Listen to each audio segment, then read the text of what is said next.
Malunggay po yung niluluto ko, guys. O, diba? Napakasimpleng ulam, pero masustansya. Malunggay.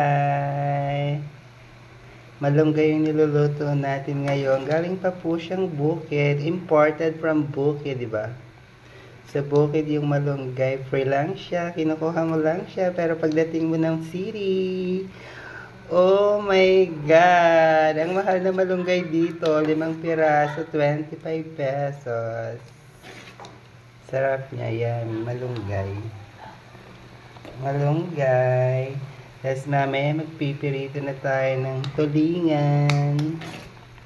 At so yummy. Malunggay po siya galing bukid at hinimay pa siya ng inay. O diba, napakasimple ng ating ulam. Malunggay. O, diba? Napaka-perfect. Malunggay po yung ating ulam for today's video. Bye!